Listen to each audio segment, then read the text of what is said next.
अरे बहू, आज फिर से तुमने रोटी बना दी। चावल क्यों नहीं बना रही हो? भाई, मेरे दांत में दर्द हो रहा है। मैं रोटी कैसे खाऊंगी? सास थोड़ा कड़क आवाज में बोली। तो रिया भागती हुई सास के पास आई और कहने लगी, माँ जी, दाल भी तो बनी है ना, उसमें आप रोटी डुबा लीजिए। थोड़ी देर में रोटी नरम हो जाएगी। अब मैं क्या करूं? घर में चावल ही खत्म हो गए हैं, तो चावल कहाँ से बनाऊंगी? दुकान वाले ने भी उधार देने से मना कर दिया, और मेरे पास अभी रुपए नहीं है कि मैं चावल खरीद कर ले आऊं। यह सुनते ही सास चुप हो गई। वह तो सोच रही थी कि आज डॉक्टर के पास दिखाने जाएंगी, लेकिन जब घर में चावल खरीदने के पैसे नहीं थे, तो डॉक्टर के पास कहाँ से जाती। उसके दांत में बहुत तेज दर्द हो रहा था। वह कहने लगी, अच्छा बहू, चलो कोई बात नहीं, एक पेन किलर हो तो दे दो, मेरे दांत में बहुत दर्द हो रहा है। यह सुनकर रिया की आंखों में आंसू आ गए। वह बोली, मम्मी जी, अगर दर्द हो रहा है तो चलिए, मैं आपको डॉक्टर के पास लेकर चलती हूँ। सास बोली, नहीं बहू, रुपए तो है नहीं, हम डॉक्टर की फीस कहाँ से चुकाएंगे? रिया बोली, मम्मी जी, सरकारी अस्पताल में कार्ड बनवा लिया है मैंने, आपका इलाज मुफ्त में हो जाएगा। आपको कभी भी किसी भी बीमारी को दबाने या छिपाने की जरूरत नहीं है। कोई भी प्रॉब्लम हो, आप मुझे बताइए, मैं आपको हॉस्पिटल लेकर चलूंगी। मानती हूँ कि वहां पर लाइन थोड़ी लंबी रहती है, लेकिन मैं हूं ना, मैं सब कुछ संभाल लूंगी। बहू का यह प्यार देखकर अंजना जी की आंखें भर आई। जल्दी से उन्होंने खाना खत्म किया। फिर दोनों सास बहू मिलकर अस्पताल पहुंची।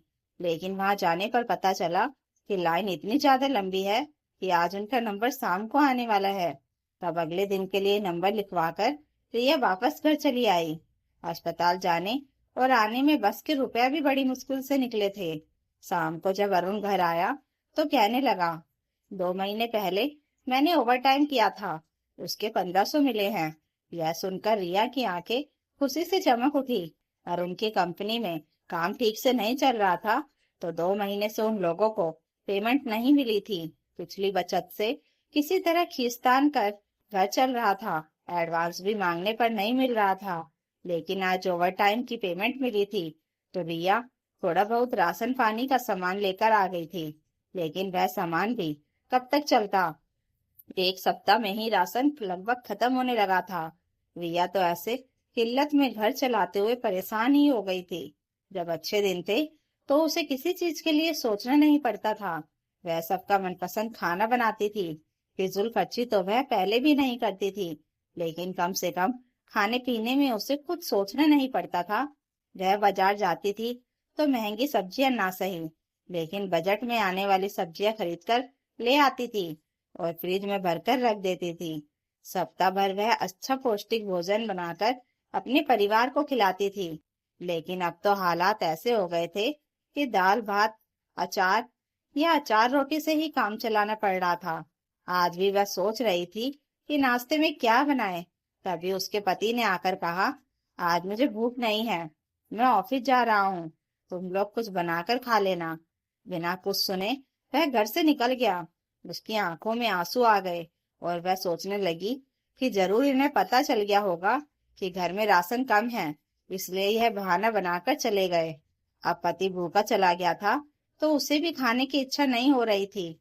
उसने अपनी सास के लिए नमकीन चावल बना दिए और खुद भूखे पेट ही घर की साफ सफाई में जुट गई। दोपहर के लिए भी वही चावल रखे हुए थे।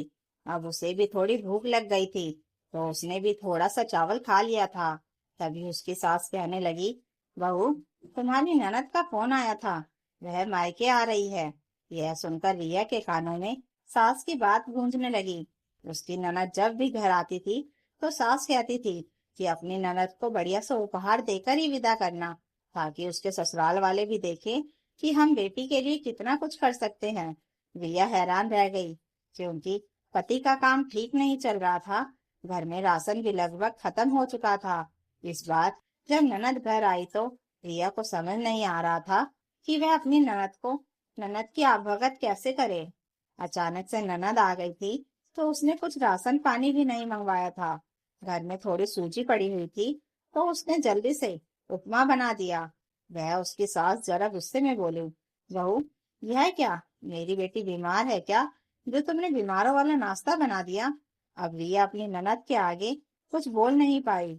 लेकिन उसकी ननद श्रेया मुस्कुराते हुए बोली, कोई बात नहीं माँ, हमेशा तला भुना खाना जरूरी थोड़ी ना होता है। वैसे भी उपमा तो मुझे बहुत पसंद है और सेहत के लिए भी अच्छा होता है। ननद की बात सुनकर रिया को थोड़ी राहत मिली। चाय नाश्ते के बाद अंजना जी कहने लगी, अरे बेटी, अब जा, कमरे में जाकर आराम कर ले, शाम को मैं कुछ बढ़िया सा खाना बनवाऊंगी। वह कहने लगी, नहीं माँ, मैं तो किसी जरूरी काम से आई थी, आज ही वापस चली जाऊंगी। उसकी माँ बोली, अरे, ऐसा कैसे हो सकता है, इतने दिनों के बाद तो मायके आई है और ऐसे ही चली जाएगी। कम से कम एक सप्ताह तो रुक जा बेटा। रिया के दिल की धड़कनें ऊपर नीचे हो रही थी कि अगर ननद ने रुकने के लिए कह दिया तो इतना सारा खर्च कैसे होगा।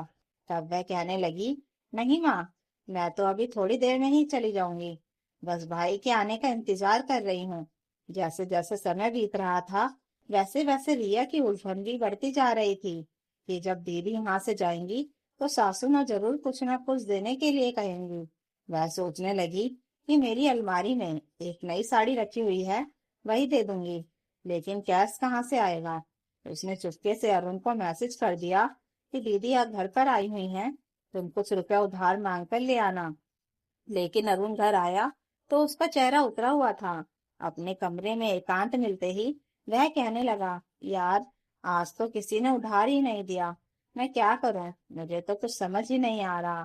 तभी श्रेया ने दरवाजा खटखटाया और कहा, भैया भाभी, मुझे आप लोगों से कुछ बात करनी है, क्या मैं अंदर आ जाऊं। अरुण ने कहा, हाँ श्रेया, अंदर आओ। तब वह अंदर आई और कहने लगी, भैया, मैं यहाँ पर किसी पर बोझ बनने के लिए नहीं आती हूँ। आवभगत करना, उपहार देना अलग बात है, लेकिन इसका मतलब यह नहीं है कि घर की आर्थिक स्थिति ठीक ना हो फिर भी मैं यहाँ पर आकर उपहार की उम्मीद रखूं। मैं इस बार यहाँ पर ना तो आप लोगों से मिलने के लिए आई हूँ, ना ही कोई उपहार लेने, और ना ही अपनी आवभगत करवाने के लिए। मैं तो बस यहाँ पर आप लोगों की मदद करने के लिए आई हूँ। इतना कहकर उसने एक लिफाफा निकालकर अपनी भाभी के हाथों में पकड़ा दिया और बोली, प्लीज भाभी, इनकार मत करना, जब तक घर की आर्थिक स्थिति ठीक नहीं हो जाती तब तक मेरी सैलरी का कुछ हिस्सा आप लोग रखो। यह सुनकर रिया हैरानी से ननद की ओर देखने लगी और इनकार में सिर हिलाते हुए बोली, नहीं दीदी, ऐसी कोई बात नहीं है, हम लोग मिलकर सब कुछ संभाल लेंगे, आप चिंता मत करिए। श्रेया धीमी मुस्कान के साथ बोली, भाभी, अगर मेरे ससुराल में कभी कोई दिक्कत आई तो क्या आप मेरी मदद नहीं करोगी। हम एक दूसरे की खुशियों में शामिल होते हैं। आप लोगों ने मुझे कितनी बार बढ़िया बढ़िया उपहार देकर विदा किया है, तो क्या मेरा फर्ज नहीं बनता कि जब मेरे मायके में राशन पानी की दिक्कत हो रही है तो मैं अपने परिवार की बेसिक जरूरतों को पूरा कर पाऊं। मैं ज्यादा कुछ तो नहीं कर रही, वह जो भी कर रही हूँ अपना फर्ज समझकर कर रही हूँ। वह तो अच्छा हुआ कि भैया का एक दोस्त मुझे मार्केट में मिल गया था और उसने ही मुझे घर के हालातों के बारे में बताया और उनकी आंखें नम हो चुकी थी। रिया भी झट से अपनी ननद के गले लग गई। वह तो घबरा रही थी कि ननद घर आई है तो भगत का खर्च कहाँ से आएगा, लेकिन ननद तो उसकी समस्या दूर करने के लिए आई थी। वह भीगी हुई आवाज में बोली, दीदी, सही मायने में रिश्ता निभाना कोई आपसे सीखे, वरना बहुत सी लड़कियां तो ऐसी होती हैं जो मायके में आकर सिर्फ लेना जानती हैं और फर्ज निभाने के समय पीछे हट जाती हैं। लेकिन आप बहुत अच्छी हैं, मुझे आप पर गर्व महसूस हो रहा है। रिया की आंखों से बहते हुए आंसू देखकर श्रेया कहने लगी, बस भाभी, बस इतने आंसू बहाने की जरूरत नहीं है, अब चलो, मैं भी चलती हूँ, मुझे घर जाकर खाना भी बनाना है। वह वहां से जाने लगी तो रिया दौड़कर रसोई में गई और कहने लगी, दीदी, परसों मैंने थोड़ा अचार बनाया था, थोड़ा अचार आप भी रख लो। और तुरंत ही कमरे में जाकर अपनी नई साड़ी लाकर उसे देते हुए बोली, यह साड़ी मैंने अभी नहीं खरीदी है, पहले की खरीदी हुई है। अब आप आई हो तो खाली हाथ आपको थोड़ी ना भेज सकती हूँ। भाभी का यह प्यार देखकर श्रेया की आंखों में खुशी के आंसू छलक आए। उसकी माँ हैरान थी कि यह सब क्या हो रहा है। वे अपनी माँ से बोली, माँ, मेरा मायका उपहार से नहीं बल्कि भैया भाभी के प्यार से बनेगा, और इसके लिए जरूरी है कि उनकी परेशानियों में आज मैं उनके साथ खड़ी रहूं, तभी आगे चलकर यह लोग भी मेरे सुख दुख में मेरा साथ देंगे। इसलिए मेरे मायके आने पर कभी भी आप भैया भाभी पर दबाव मत बनाना कि वह मेरे आने पर ज्यादा खर्च करें। तो उसकी माँ को भी शायद बात समझ में आ गई थी। तो बेटी की समझदारी भरी बातें सुनकर उनकी आंखें भी खुशी के मारे नम हो उठी। अपने बच्चों के बीच के प्यार और एकता को देखकर उन्हें समझ में आ चुका था कि जिंदगी में अच्छे दिन आए या बुरे दिन, उनके बच्चों को कभी कोई अलग नहीं कर सकता और वे सभी एक दूसरे के सुख दुख में साथ जरूर देंगे। तो दोस्तों, अगर कहानी अच्छी लगी हो तो लाइक कीजिए, कमेंट कीजिए और हाइप बटन दबाकर हमें और कहानियां लाने के लिए मोटिवेशन दीजिए और चैनल को सब्सक्राइब जरूर कर लीजिएगा। Thank you for watching.